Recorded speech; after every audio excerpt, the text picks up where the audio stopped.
Good morning student, मैं नीरज कुमार आपका फिर से जगदम्बा स्कूल के ऑनलाइन क्लासेज में आपका स्वागत करता हूं। आज हम अपनी चैप्टर नंबर 6 का अंतिम टॉपिक उत्प्रेरक पढ़ रहे हैं।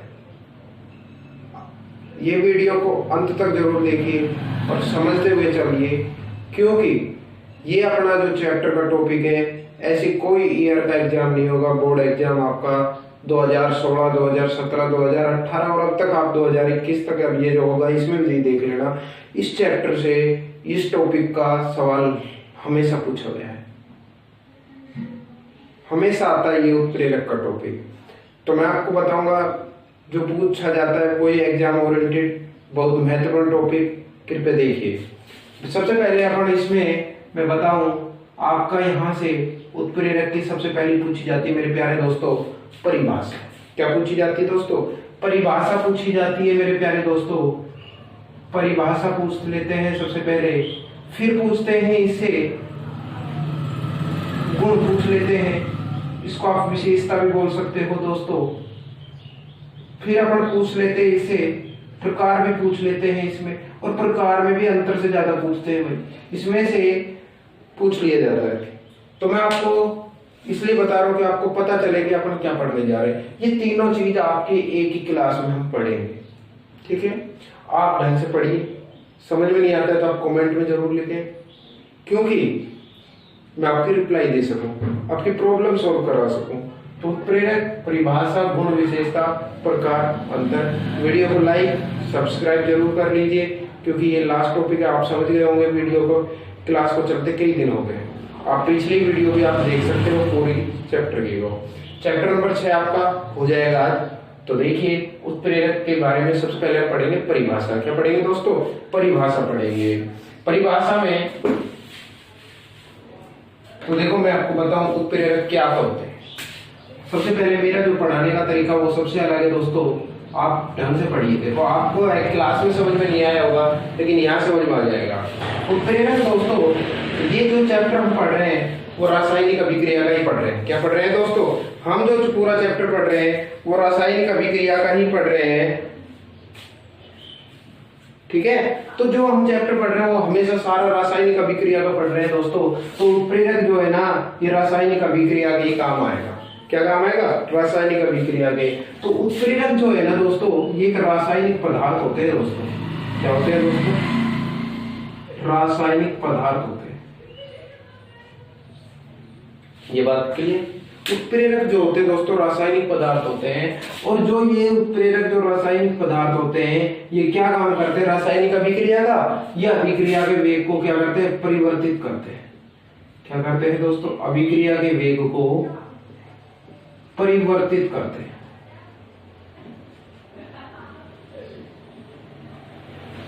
अब वो अभिक्रिया का वेग को घटा भी सकते हैं, बढ़ा भी सकते हैं, लेकिन परिवर्तित करते हैं। फिर तीसरे नंबर पर क्या आता है कि अभिक्रिया के वेग को, लेकिन उत्प्रेरक जो खुद है यानी स्वयं अपरिवर्तित रहता है।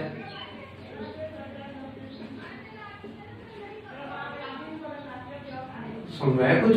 उत्प्रेरक अभिक्रिया के वेग को तो परिवर्तित कर देता है, लेकिन स्वयं कैसा रहता है दोस्तों? अपरिवर्तित रहता है। उत्प्रेरक जो है ना, वे रासायनिक पदार्थ होते हैं जो अभिक्रिया के वेग को क्या करते हैं? परिवर्तित कर देता है, लेकिन स्वयं अपरिवर्तित रहता है दोस्तों, उत्प्रेरक कहलाता है। तो मैं लिख के देख सकता हूं, उत्प्रेरक वे रासायनिक पदार्थ जो अभिक्रिया के वेग को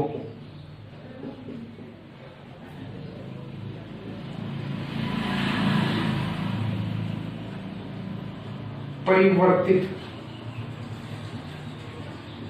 करते हैं तथा स्वयं अपरिवर्तित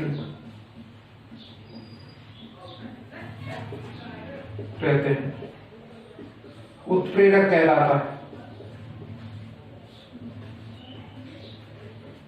क्या कहलाता है मेरे प्यारे दोस्तों? उत्प्रेरक कहलाता है। उत्प्रेरक, अब देखिए जो उत्प्रेरक रासायनिक पदार्थ अभिक्रिया वेग को बदला, खुद अपरेरित, ये जो पूरी प्रक्रिया है दोस्तों, ये जो पूरी प्रक्रिया है ना, ये कहलाती है मेरे दोस्तों उत्प्रेरण। क्या कहलाती है दोस्तों? उत्प्रेरण कहलाती है दोस्तों। क्या कहलाती है मेरे प्यारे दोस्तों? उत्प्रेरण कहलाती है। तो देखो यह क्रिया, यह क्रिया या प्रक्रिया भी लिख सकते हो, उत्प्रेरण कहलाती है दोस्तों। क्या कहलाती है दोस्तों? उत्प्रेरण कहलाती है दोस्तों। तो देखिए मेरे प्यारे दोस्तों, मैं दोबारा से एक बार समझा रहा हूं। उत्प्रेरक वे रासायनिक पदार्थ जो अभिक्रिया के वेग को क्या करते हैं? परिवर्तित करते हैं तथा स्वयं अपरिवर्तित रहते हैं, उत्प्रेरक कहलाता है। और ये पूरी प्रक्रिया उत्प्रेरण कहलाती है। अब हम एग्जाम्पल से समझेंगे। आपको एक एग्जाम्पल था 2KClO3 भी आप ले सकते हो, आप 2 को हटा भी सकते हो, मर्जी आपकी होगी। MnO2 KClO3 2KCl plus 3O2। देखो KClO3 2MnO2 2KCl plus 3O2। तो देखो अपन एक रासायनिक अभिक्रिया ली है KClO3, तीर का निशान, नीचे गर्म का ताप लिखा दिया, ऊपर MnO2। ये जो MnO2 मैंने बता दिया कि जो उत्प्रेरक होता है रासायनिक अभिक्रिया को लिखने के नियम में, रासायनिक समीकरण के नियम में बताया कि अभिक्रिया उत्प्रेरक को हमेशा तीर के निशान के ऊपर अंकित किया जाता है। तो मैंने ऐसे ही तो लिया है, तो आप इसे समझ लो ये उत्प्रेरक है। क्या है मेरे दोस्तों? उत्प्रेरक है 2KCl प्लस 3O2। तो अपन इतना ही समझना है, इस रासायनिक अभिक्रिया में, इस रासायनिक अभिक्रिया में जो MnO2 है ना दोस्तों, उत्प्रेरक है। क्या है दोस्तों? जो अभिक्रिया के वेग को, जो अभिक्रिया के वेग को परिवर्तित करता है।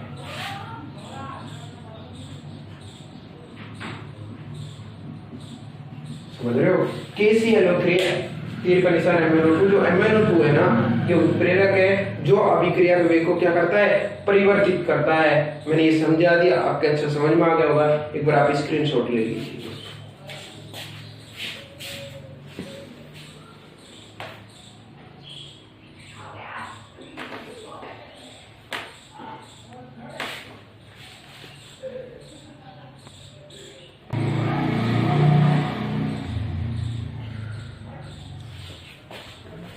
अब हम पढ़ेंगे उत्प्रेरक पढ़ लिया, परिभाषा पढ़ ली, उदाहरण पढ़ लिए। अब हम पढ़ेंगे दोस्तों गुण। उत्प्रेरक के गुण के नाम से भी सवाल दे सकता है एग्जामिनर, और दोस्तों विशेषता के नाम पर भी आपसे सवाल पूछ सकता है। तो देखो ये आपके जो अपन नोट्स बनाते हुए पढ़ते चलते हैं, नोट्स बनाते हुए चलिए। अपन ने जो पढ़ा है ना, उसके ही 2 पॉइंट अपन यहाँ पे लिख सकते हैं। तो देखिए दोस्तों, 1 नंबर अपन लिखेंगे जो अपनी परिभाषा थी। क्या थी दोस्तों? परिभाषा थी। बताओ, मैं आपको समझा देता हूं। पहले उत्प्रेरक रासायनिक अभिक्रिया के वेग को क्या करते हैं? परिवर्तित करते हैं, लेकिन स्वयं अपरिवर्तित रहते हैं, पहला। दूसरा नंबर, उत्प्रेरक रासायनिक अभिक्रिया में वेग को परिवर्तित करते हैं, लेकिन अभिक्रिया को प्रारंभ नहीं करते। तीसरे नंबर पर हम पढ़ेंगे उत्प्रेरक किसी विशिष्ट रासायनिक अभिक्रिया को ही प्रभावित करता है, सभी अभिक्रिया को नहीं। यानी किसी भेड़ बकरी जो है उसको ही प्रभावित करेगा, जो विशिष्ट हो गया, अर्थात जो सबसे ज्यादा दूध देगी, जो अच्छी हो गई ना, तो सभी अभिक्रिया को नहीं करते। तो देखिए उत्प्रेरक की जो क्रिया है ना, वो विशिष्ट होती है। 4 नंबर हम पढ़ेंगे उत्प्रेरक अग्रवत प्रतिजन स्पष्ट समान रूप से प्रभावित करता है। क्या करता है? समान रूप से प्रभावित करता है। तो देखो पहला मैंने पढ़ाया, परिभाषा लिख लिया अपन को। उत्प्रेरक रासायनिक अभिक्रिया के वेग को परिवर्तित करता है, स्वयं को नहीं। 2 नंबर, उत्प्रेरक अग्र व प्रतिपक्ष दोनों समान रूप से प्रभावित करता है। 3 नंबर पे मैंने पढ़ाया कि उत्प्रेरक जो है ना, उसकी क्रिया विशिष्ट होती है, सभी अभिक्रियाओं को नहीं प्रभावित करता, किसी विशिष्ट रासायनिक अभिक्रिया को ही प्रभावित करता है। 4 नंबर पढ़ाया मैंने, उत्प्रेरक अग्र व प्रति दोनों पक्ष समान रूप से प्रभावित करता है। तो मैं लिख देता हूं एक बार कि पहला जो पॉइंट है वो है उत्प्रेरक रासायनिक, शॉर्ट में लिख देता हूं, उत्प्रेरक रासायनिक अभिक्रिया के वेग को परिवर्तित करता है, परिवर्तित करता है, स्वयं अपरिवर्तित रहता है, स्वयं अपरिवर्तित रहता है दोस्तों। ठीक है दोस्तों। 2 नंबर में हम पढ़ेंगे उत्प्रेरक जो है ना, कि अल्प मात्रा ही यानी सूक्ष्म मात्रा ही वेग परिवर्तन के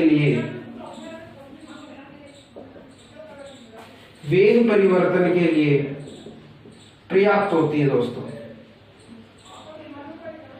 3 नंबर का आपने पढ़ाया उत्प्रेरक रासायनिक अभिक्रिया के वेग को परिवर्तित करता है, अभिक्रिया को प्रारंभ नहीं। ठीक है दोस्तों। 4 नंबर पढ़ा उत्प्रेरक अग्र व प्रतीक फर्स्ट दोनों समान रूप से प्रभावित करता है दोस्तों।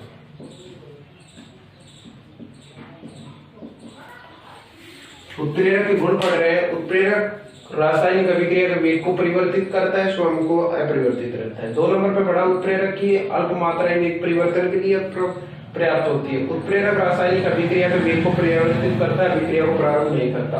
4 नंबर पढ़ रहे हैं उत्प्रेरक अग्र व प्रतीक दोनों समान रूप से प्रभावित करता है। स्क्रीनशॉट ले लीजिए जल्दी से।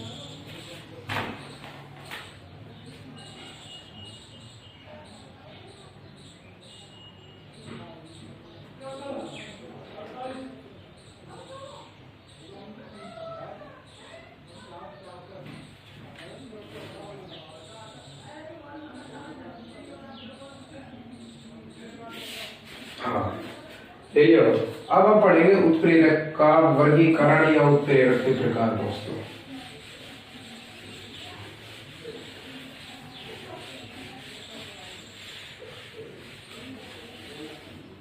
आज हम पढ़ेंगे। अब जो अपना टॉपिक होगा उत्प्रेरक का प्रकार होगा दोस्तों। प्रकार तो देखो उत्प्रेरक का प्रकार जो है ना, अपन सबसे पहले हम पढ़ेंगे क्रियाशीलता के आधार पर। किसके आधार पर पढ़ेंगे दोस्तों? क्रियाशीलता के आधार पर उत्प्रेरक के प्रकार पढ़ेंगे दोस्तों। क्रियाशीलता के आधार पर उत्प्रेरक के प्रकार पढ़ेंगे। क्रियाशीलता के आधार पर हम माने क्रियाशीलता के आधार पर दोस्तों उत्प्रेरक होते हैं 4 प्रकार के। कितने प्रकार के होते हैं दोस्तों? 4 प्रकार के होते हैं दोस्तों। पहला जो उत्प्रेरक है वो होता है धनात्मक उत्प्रेरक। ऐसा होता है दोस्तों धनात्मक उत्प्रेरक। दूसरा होता है मेरे प्यारे दोस्तों ऋणात्मक उत्प्रेरक। 3 नंबर पर टाइप थर्ड होता है स्वतः उत्प्रेरक। 4 नंबर पे टाइप होता है जैव उत्प्रेरक। मैं एक बार चारों को समझाते हुए चलेंगे, फिर इसको एक एक बारी पढ़ लेते हैं। तो देखिए क्रियाशीलता के आधार पर उत्प्रेरक कितने प्रकार के हो गए दोस्तों? 4 प्रकार। कितने प्रकार के? 4 प्रकार के। धनात्मक उत्प्रेरक, ऋणात्मक उत्प्रेरक और स्वतः उत्प्रेरक और जैव उत्प्रेरक। अब देखो धनात्मक उत्प्रेरक, सबसे पहले धनात्मक उत्प्रेरक को पढ़ेंगे दोस्तों। धनात्मक का अर्थ होता है पॉजिटिव। कैसा होता है दोस्तों? पॉजिटिव, अर्थात वृद्धि। हमेशा ये किसको दर्शाएगा? वृद्धि को दर्शाएगा ना। तो और हम पढ़ रहे हैं रासायनिक अभिक्रिया वेग को बढ़ाता है। तो देखो उत्प्रेरक वे रासायनिक पदार्थ या वे उत्प्रेरक जो रासायनिक अभिक्रिया के वेग को क्या करता है? बढ़ा देता है। क्या कर देता है दोस्तों? बढ़ा देता है। क्या कर देता है दोस्तों? बढ़ा देता है। धनात्मक उत्प्रेरक कहलाते हैं। क्या कहलाते हैं दोस्तों? धनात्मक उत्प्रेरक कहलाते हैं। 2 नंबर पे हम पढ़ेंगे ऋणात्मक उत्प्रेरक। क्या पढ़ेंगे दोस्तों? ऋणात्मक उत्प्रेरक। ऋणात्मक अर्थ होता है नेगेटिव। हमेशा किसको दर्शाएगा दोस्तों? कमी से दर्शाएगा। किसको दर्शाएगा? कमी को दर्शाएगा। यानी कि वे उत्प्रेरक या वे रासायनिक पदार्थ जो अभिक्रिया के वेग को क्या कर देता है? कम कर देता है। क्या कर देता है? कम कर देता है। ऋणात्मक उत्प्रेरक कहलाएगा मेरे प्यारे दोस्तों। 3 नंबर पर हम पढ़ेंगे स्वतः उत्प्रेरक। क्या पढ़ेंगे? स्वतः उत्प्रेरक। देखो जब रासायनिक अभिक्रिया में कोई भी बना उत्पाद जो अपना प्रोडक्ट बनेगा, बना उत्पाद स्वयं ही उत्प्रेरक का कार्य करने लग जाए। किस क्या करने लग जाए? कार्य करने लग जाए। स्वतः उत्प्रेरक कहलाएगा दोस्तों। जैव उत्प्रेरक पढ़ेंगे हम, यानी कि जैव उत्प्रेरक जो जैव रासायनिक अभिक्रिया होती है ना, जैव रासायनिक अभिक्रिया के वेग को परिवर्तित करने वाले जो पदार्थ होते हैं ना, वो जैव उत्प्रेरक कहलाते हैं दोस्तों। एक बार आप समझ में आ गए, एक बार अपन बारी बारी से। तो चलो मैं इसको नोट कर देता हूँ, क्योंकि देखने में प्रॉब्लम हो गई तुम्हें।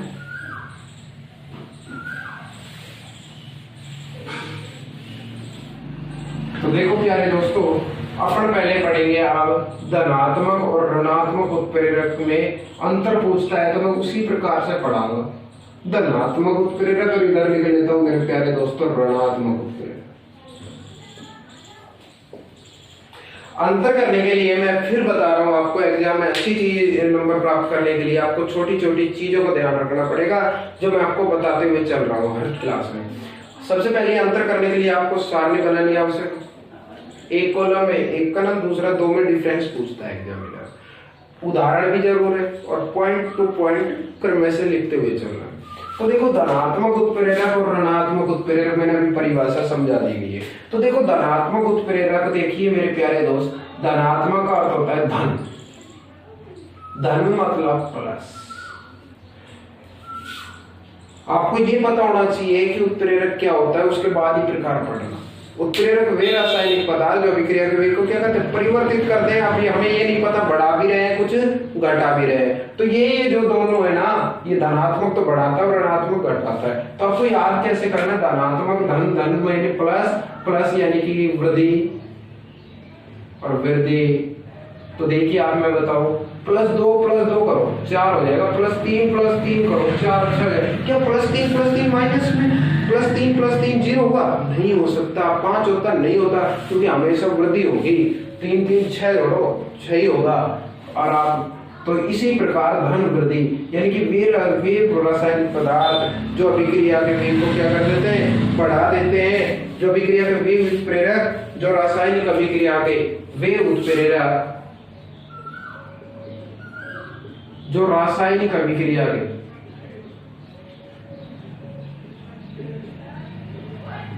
वेग को बढ़ा देते मेरे प्यारे दोस्त। धनात्मक उत्प्रेरक वे उत्प्रेरक जो रासायनिक अभिक्रिया के वेग को बढ़ा देते हैं, धनात्मक उत्प्रेरक कहलाता है दोस्तों। तो इसका एग्जाम्पल मैं बताऊं। एग्जाम्पल देखिए, एक तो 2SO2 + O2, NO उत्प्रेरक 2SO3। एक उदाहरण तो आपका ये हो जाएगा। दूसरा उदाहरण आपका ले N2 + H2 2NH3 ले सकते हो।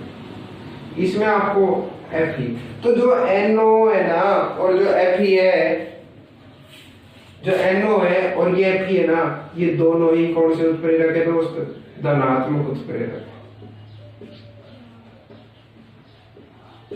धनात्मक उत्प्रेरक है और जो रासायनिक अभिक्रिया के वेग को क्या करता है, बढ़ाता है। ये अपन नीचे लिख लेना है, ठीक है। इस रासायनिक अभिक्रिया में ये लिख सकते हो, इस रासायनिक अभिक्रिया में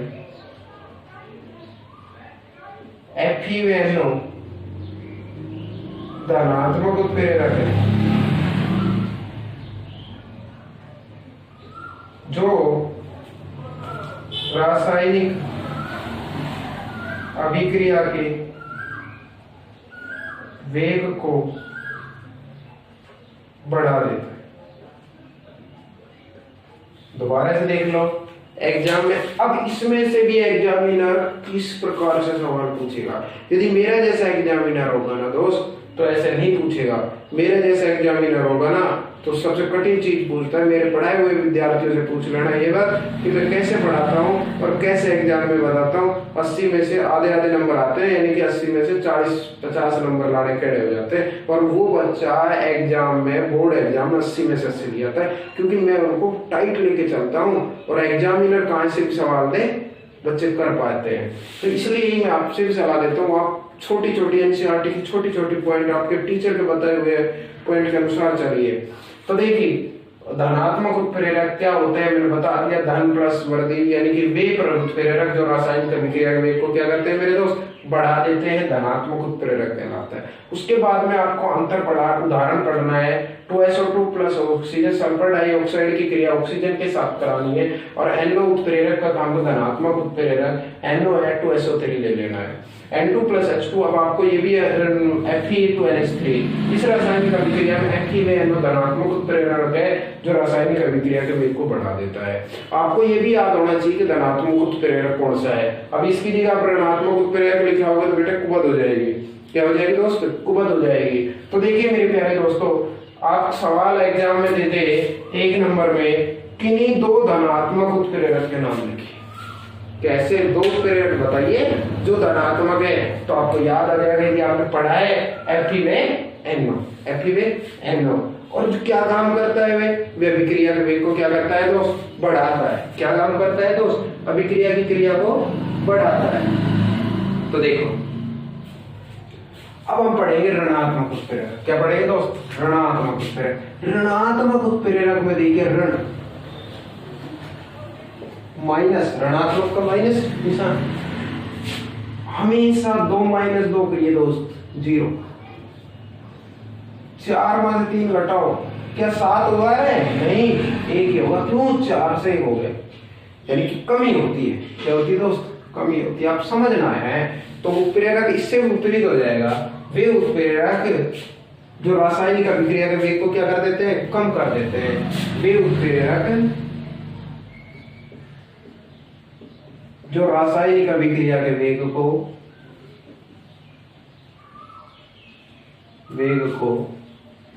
कम कर देते हैं, ऋणात्मक उत्प्रेरक कहलाता है दोस्तों। क्या कहलाता है? ऋणात्मक उत्प्रेरक कहलाता है। अब मैं एग्जांपल दूं, जल में विद्युत धारा 2H2O2 glycerol 2H2O plus O2। तो देखिए अपन ने ये एग्जांपल लिया, सभी देखिए मैं साइड में हो जाता हूं। तो देखिए 2H2O2 ग्लिसरॉल लिया, 2H2O प्लस O2 में हो गया। ये जो ग्लिसरॉल है ना दोस्त, ये क्या है? यहाँ पे ऋणात्मक उत्प्रेरक है। क्या है? ऋणात्मक उत्प्रेरक है। स्क्रीनशॉट ले लीजिए जल्दी से।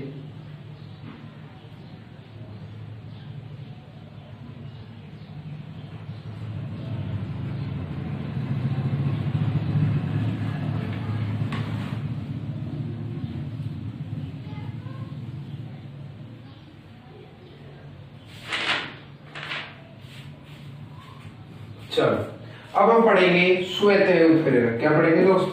स्वेतेय उत्प्रेरक पढ़ेंगे।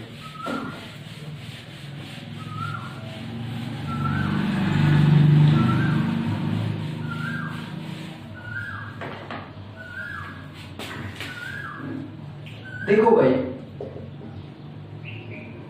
इसमें उत्प्रेरक में एक स्वेतेय नाम आ रहा है, इसका मतलब है स्वयं। देखो किसी भी रासायनिक अभिक्रिया में क्रियाकारक उत्पाद और उत्प्रेरक 3 चीज तो होती है।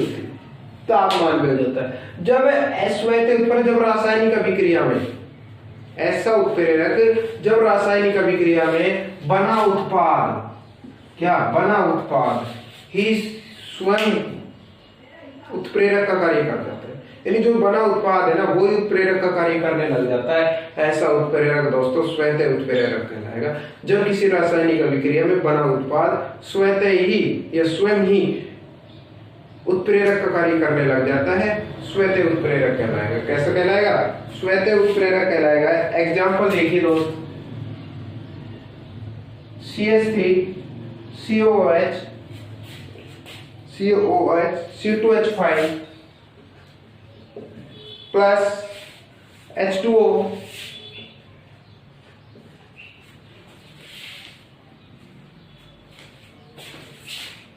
COOH plus C2H5OH। ये यहाँ पे जो CH3COH है ना, ये उत्पाद है ना, यही स्वेतेय उत्प्रेरक का कार्य करता है। यही क्या करता है? उत्प्रेरक का कार्य करता है। ये जो CH3COH C2H5 है, ये है मेरे दोस्त एथिल, क्या है दोस्त, एथिल है मेरे दोस्त, एथिल एसिटिक अम्ल है ये, और ये एथेनॉल है दोस्त, और ये जो है ये एसिटिक अम्ल है। अब यहाँ से एग्जाम में पूरा एग्जाम्पल इंपॉर्टेंट हो गया। ये तो आपको पता ही है श्वेत उत्प्रेरक क्या है। जब किसी रासायनिक अभिक्रिया में बना उत्पाद, तो मैं लिख देता हूं, जब किसी, यहाँ पे लिख देता हूं, जब किसी रासायनिक अभिक्रिया में बनाए उत्पाद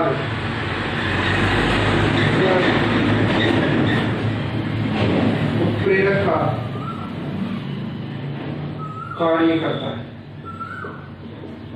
श्वेत उत्प्रेरक कहलाता है दोस्त। एग्जाम्पल अपन ने लिया, एथिल की क्रिया जल के साथ कराते हैं तो एसिटिक अम्ल बनता है, जो उत्पाद है श्वेत उत्प्रेरक का कार्य करता है, और C2H5। तो देखिए CH3COH C2H5 ethyl plus H2, तीर का निशान CH3COH एसिटिक अम्ल। ये जो है ना CH3 इस रासायनिक अभिक्रिया में जो एसिटिक अम्ल है ना, यही उत्प्रेरक का कार्य कर रहा है। तो अपन ने यही का एग्जांपल श्वेत प्लस C2H5 है एथेनॉल। कृपया से आप इसकी स्क्रीनशॉट ले लीजिए दोस्तों।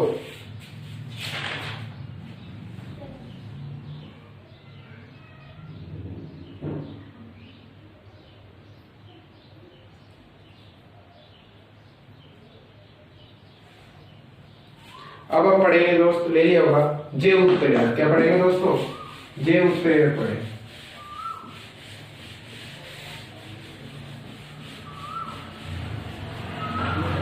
देखो भाई, जैव उत्प्रेरक टॉपिक अपना, जैव उत्प्रेरक जो है ना, ये जैव रासायनिक अभिक्रिया के वेग को परिवर्तित करने वाले पदार्थ होते हैं दोस्तों। कैसे पदार्थ होते हैं ये, जैव रासायनिक अभिक्रिया के वेग को परिवर्तित करने वाले पदार्थ होते हैं। जैव उत्प्रेरक देखिए दोस्तों, मैं एक बार समझा चुका हूं आपको। जैव उत्प्रेरक जो है वो जैव रासायनिक अभिक्रिया के वेग को परिवर्तित करने वाले पदार्थ जैव उत्प्रेरक कहलाते हैं। जैव उत्प्रेरक जैव रासायनिक अभिक्रिया के वेग को परिवर्तित करने वाले पदार्थ जैव उत्प्रेरक कहलाते हैं। तो देखिए दोस्तों, स्टार्च जो है ना, स्टार्च जो है ना, वो टाइलिंग एंजाइम की उपस्थिति में टाइलिंग माल्टोज में बदल देता है। किसमें बदल देता है? तो माल्टोज में बदल देता है। माल्टोज जो है वो माल्टेज की उपस्थिति में एंजाइम ग्लूकोज में बदल देता है। किसमें बदल देता है? ग्लूकोज।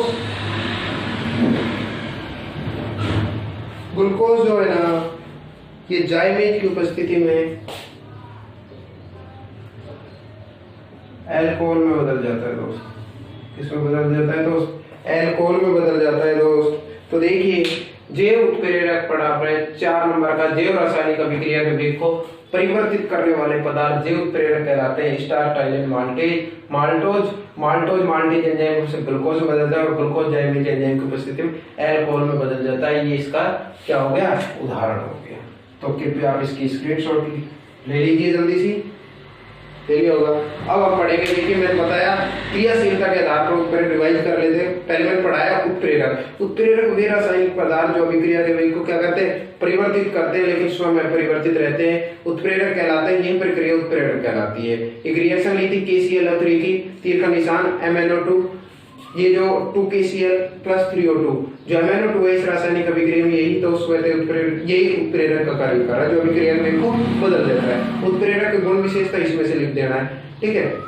तीसरे क्रियाशीलता के आधार पर उत्प्रेरक के प्रकार। क्रियाशीलता के आधार पर उत्प्रेरक 4 प्रकार के होते हैं। कितने प्रकार के होते हैं? 4 प्रकार के, धनात्मक, ऋणात्मक, श्वेत और जैव। धनात्मक उत्प्रेरक, धन पॉजिटिव, वे उत्प्रेरक जो रासायनिक अभिक्रिया के वेग को बढ़ा देते हैं, धनात्मक उत्प्रेरक कहलाएगा। 2 धनात्मक उत्प्रेरक Fe में NO। ऋणात्मक उत्प्रेरक वे रासायनिक पदार्थ जो अभिक्रिया के वेग को घटा देते हैं। 3 ग्लिसरॉल इसमें ऋणात्मक उत्प्रेरक हो जाएगा। फिर स्वतः उत्प्रेरक वे रासायनिक पदार्थ या वे उत्प्रेरक जो अभिक्रिया में किसी रासायनिक अभिक्रिया में बना उत्पाद यानी प्रोडक्ट ही स्वतः उत्प्रेरक का कार्य करता है। एसिटिक अम्ल ऐसा एग्जाम्पल हो जाता है स्वतः उत्प्रेरक का। 4 नंबर में पढ़ रहे हैं जैव उत्प्रेरक। जैव रासायनिक अभिक्रिया के वेग को परिवर्तित करने वाले पदार्थ जैव उत्प्रेरक कहलाते हैं। Starch ptyalin maltose maltase glucose में बदल जाता है। स्क्रीनशॉट ले लो। अब पढ़ेंगे दोस्तों अवस्था के आधार पर उत्प्रेरक के प्रकार। अवस्था के आधार पर दोस्तों उत्प्रेरक 2 प्रकार के होते हैं, समांगी उत्प्रेरक और विषमांगी उत्प्रेरक। समांगी उत्प्रेरक और विषमांगी उत्प्रेरक। देखिए दोस्त, समांगी में आ रहा है समान, आ रहा है, विषमांगी में आ रहा है असमान,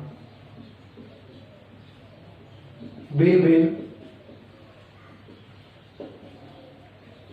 जब रासायनिक अभिक्रिया में देखो, कोई भी रासायनिक अभिक्रिया में मैंने पहले बताया क्रियाकारक उत्पाद और उत्प्रेरक, यानी कि जब रासायनिक अभिक्रिया में, अब साथ साथ समझा रहा हूं, देखिए जब रासायनिक अभिक्रिया में क्रियाकारक उत्पाद व उत्प्रेरक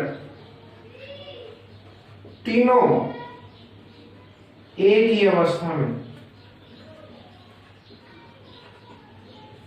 या समान अवस्था में हो तो ऐसा उत्प्रेरक समांगी उत्प्रेरक कहलाता है। जब किसी रासायनिक अभिक्रिया में क्रियाकारक उत्पाद व उत्प्रेरक तीनों एक ही अवस्था में हो, समान अवस्था में हो, तो ऐसा उत्प्रेरक समांगी उत्प्रेरक कहलाता है। देखिए दोस्तों, समांगी उत्प्रेरक यानी कहने का मतलब क्रियाकारक आपका लिक्विड है, तो क्रियाकारक लिक्विड है, उत्पाद भी आपका लिक्विड में होना चाहिए और प्रोडक्ट भी आपका लिक्विड में होना चाहिए। उत्प्रेरक भी देखो, क्रियाकारक लिक्विड सॉलिड में है मान लीजिए, तो उत्प्रेरक भी आपका सॉलिड में होना चाहिए और उत्पाद भी आपका सॉलिड में होना चाहिए, यानी कि तीनों ही आपकी क्रियाकारक एक ही अवस्था होनी चाहिए। तो देखिए मैं आपको लिए एक एग्जांपल लाता हूं ऐसे ही ढूंढ के। 2SO2 पढ़ा भी था अपन ने, सल्फर डाइऑक्साइड की क्रिया ऑक्सीजन के साथ कराई थी। 2SO2 सल्फर डाइऑक्साइड गैस है मेरे दोस्त, प्लस ऑक्सीजन की क्रिया कर रहा हूँ, ये भी मेरे दोस्त गैस है या नहीं है, तो इसलिए मैं GG लगा रहा हूँ। और यहाँ पे NO2CO3, यहाँ पे मैं NO ले रहा हूँ, नाइट्रस ऑक्साइड जो है NO, तो ये क्या बनेगा 2SO3 बन जाएगा। ये भी क्या है मेरे दोस्त, गैस है या नहीं है। तो देखो 2SO2 भी सल्फर डाइऑक्साइड भी गैस है, प्लस ऑक्सीजन भी गैस है, NO नाइट्रस ऑक्साइड भी गैस है, 2SO3 भी गैस है। क्या तीनों ही गैस हुआ ना, क्रियाकारक भी गैस हुआ, उत्पाद भी गैस हुआ और उत्प्रेरक भी आपका क्या हुआ, गैस हुआ। तो जब तो ये समांगी उत्प्रेरक है, हुआ या नहीं हुआ, तो इसलिए ये समांगी उत्प्रेरक है दोस्त। तो दोबारा से मैं समझा रहा हूँ, जब रासायनिक अभिक्रिया में क्रियाकारक उत्पाद व उत्प्रेरक तीनों एक ही अवस्था में, समान अवस्था में, समांगी उत्प्रेरक कहलाएगा। विषमांगी उत्प्रेरक में देखिए असमान भिन्न भिन्न। जब रासायनिक अभिक्रिया में क्रियाकारक उत्पाद व उत्प्रेरक तीनों ही भिन्न भिन्न अवस्था में हो, अर्थात असमान अवस्था में हो, ऐसा उत्प्रेरक विषमांगी उत्प्रेरक कहलाता है। तो देखिए लिखने की जरूरत नहीं है क्योंकि आप समझ गए होंगे कि इसमें क्या है, समान है ना, तो इसमें आप क्या लिख लोगे, भिन्न भिन्न अवस्था में लिख लोगे। क्या लिख लोगे, भिन्न भिन्न अवस्था में लिख लोगे। यानी कि जब किसी रासायनिक अभिक्रिया में क्रियाकारक उत्पाद में उत्प्रेरक तीनों ही भिन्न भिन्न अवस्था में होते हैं, विषमांगी उत्प्रेरक कहलाते हैं दोस्त। क्या कहलाते हैं दोस्तों, विषमांगी उत्प्रेरक कहलाते हैं। और इसके लिए एग्जाम्पल में लाता हूं, एक भी आप कंडीशन कैंसिल करा दो, यानी कि पहले लिख देता हूं थोड़ा सा, क्रियाकारक उत्पाद व उत्प्रेरक भिन्न भिन्न अवस्था, ठीक है, भिन्न भिन्न अवस्था, तीनों भिन्न। अब आप कहोगे सर एक अवस्था भिन्न होगी, तो हाँ यही तो मैं आपको समझा रहा हूं।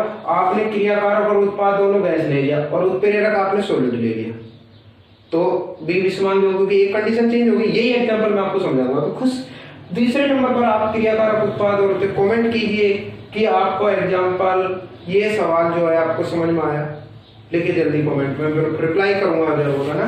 तो देखिए अब आपके लिए मैं बताता हूं N2, अभी जो पढ़ा वो ही बढ़ा देता हूं ना। पहले जो पढ़ा था। N2 गैस है प्लस H2 गैस है दोस्त, 12H3 बना FeS। ये कहां पढ़ा था अपन ने? कमेंट में लिखो जल्दी से, कहां पढ़ा था अपन, बताओ। एक दो कमेंट आने लगे, जल्दी लिखिए।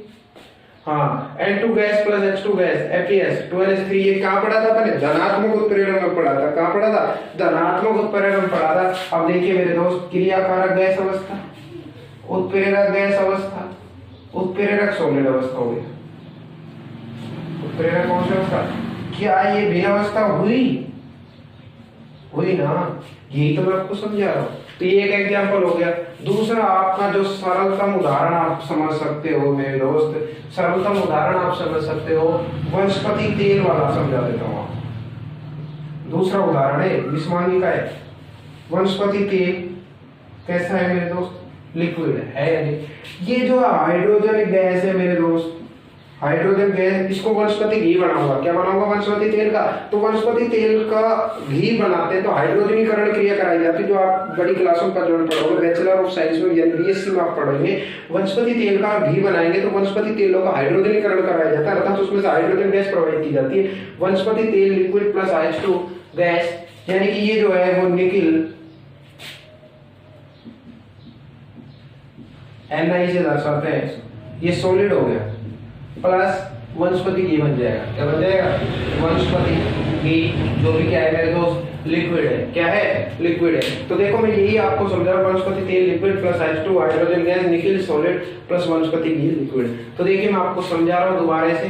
इसमें देखिए वनस्पति तेल में लिक्विड हुआ, हाइड्रोजन गैस हुआ, कंडीशन चेंज, सॉलिड हुआ, लिक्विड हो गया। सॉलिड, लिक्विड, गैस, तीनों ही अवस्था आपको मिल गई है, एक अवस्था नहीं है, यानी कि तीनों कंडीशन भिन्न भिन्न है। तो विषमांगी उत्प्रेरक हो गया। देखिए समांगी, जब क्रियाकारक उत्पाद में उत्प्रेरक तीनों एक ही अवस्था में हो, भिन्न भिन्न अवस्था में नहीं होने चाहिए, अर्थात समान अवस्था में समांगी और विषमांगी भिन्न भिन्न होने चाहिए। एग्जाम्पल स्क्रीनशॉट ले लीजिए जल्दी से।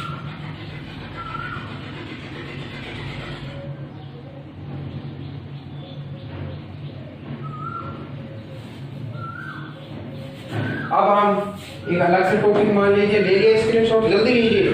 अब अपन दो टॉपिक है, एक उत्प्रेरक वर्धक है और एक उत्प्रेरक मंदक है। जल्दी से मान लीजिए, जो आपके एग्जाम में यहाँ से भी सवाल दे देता है, अंतर का दे देता है, पूछ लेता है। तो देखिए मैं इसका रफ कर देता हूँ।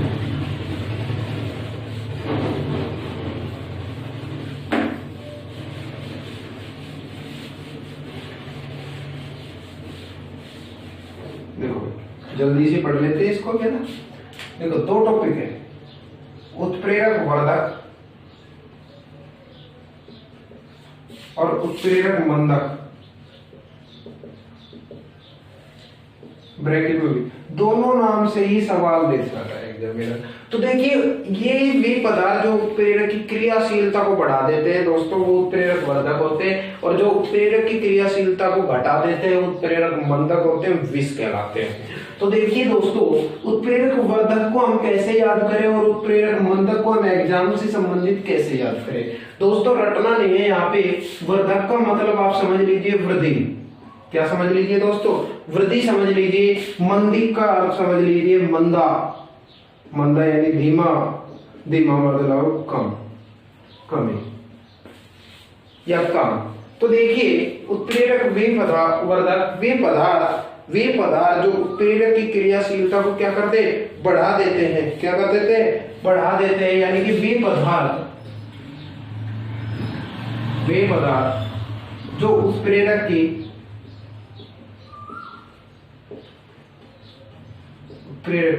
क्रियाशीलता को बढ़ा देते हैं, उत्प्रेरक वर्धक कहलाते हैं दोस्तों। वे पदार्थ जो उत्प्रेरक की क्रियाशीलता को बढ़ा देते हैं उत्प्रेरक वर्धक कहलाते हैं। जैसे मैं एग्जांपल ले लेता हूं आपके लिए, जो अपन ने पढ़ा वही लेता हूं, टेंशन मत लो। N2 गैस प्लस H2 एक ऐसा पदार्थ है उत्प्रेरक जो मिलाऊंगा FeMO यानी मोलिब्डेनम, FeMO NH3। तो देखिए मेरे प्यारे दोस्तों, N2 गैस प्लस H2 भी गैस है दोस्तों, NH3 भी गैस है। लगाओ मत लगाओ इसमें कोई फर्क नहीं पड़ेगा, यहाँ पे FeMO का प्रभाव पड़ेगा। तो देखिए ये एक FeMO का मतलब होता है मोलिब्डेनम। क्या मतलब होता है दोस्तों? मोलिब्डेनम। क्या रखना है इसको? FeMO मोलिब्डेनम, ये जो है ना ये क्या करता है? उत्प्रेरक वर्धक है, और जो उत्प्रेरक की क्रियाशीलता क्या कर देता है? बढ़ा देता है। उत्प्रेरक मंदक पढ़ेंगे। उत्प्रेरक मंदक या विष में आपको एग्जांपल में COMO की जगह CO ले लेना है, रिएक्शन ऑफ किन हो रहेगी।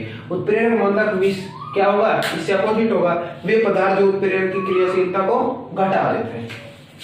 लिख देता हूं, वे पदार्थ जो उत्प्रेरक की क्रियाशीलता को कम कर देते हैं, उत्प्रेरक मंदक या विष कहलाते हैं। वे पदार्थ जो उत्प्रेरक की क्रियाशीलता क्या कर देते हैं? कम कर देते हैं, उत्प्रेरक मंदक या विष कहलाते हैं। एग्जाम्पल के लिए आपको कुछ नहीं करना, वही है। क्या लेना है बताओ? कमेंट में लिखो जल्दी से, बताओ। 2-3 कमेंट है, ये और लिखो। FeCO लेना और NH3 बना देता है, या जो FeCO है वो उत्प्रेरक मंदक या विष है, ठीक है भाई। इस रासायनिक अभिक्रिया में कार्बन मोनोऑक्साइड CO जो है ना, इस रासायनिक में Fe की क्रियाशीलता को, यानी इस रासायनिक अभिक्रिया में कार्बन मोनोऑक्साइड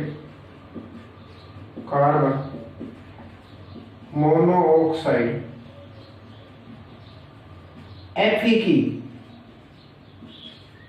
क्रियाशीलता को आपको कम कर देता है। यानी कि हम एक बार दोबारा समझे तो वर्धक यानी वृद्धि और मंदक यानी मंदक कमी। यानी उत्प्रेरक वर्धक यानी वृद्धि वे पदार्थ जो उत्प्रेरक क्रियाशीलता को बढ़ा देते हैं, उत्प्रेरक वर्धक कहलाते हैं। एग्जांपल अपन पढ़ेंगे N2G + H2G, FeMO, MO का मतलब होता है मोलिब्डेनम, NH3।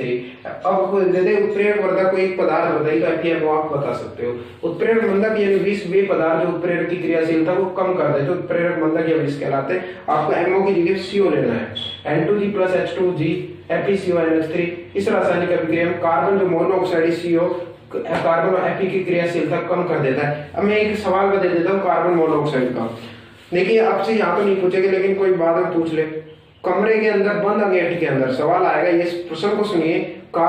एक बंद कमरा है, उसके अंदर मैं बंद अंगीठी जला रहा हूँ। क्या जला रहा हूँ? बंद अंगीठी जला रहा हूँ, और उस कमरे को चारों तरफ से बंद कर देता हूँ, और व्यक्ति को भी, एक आदमी को भी उसमें रहने देता हूँ। तो क्या होगी पता है?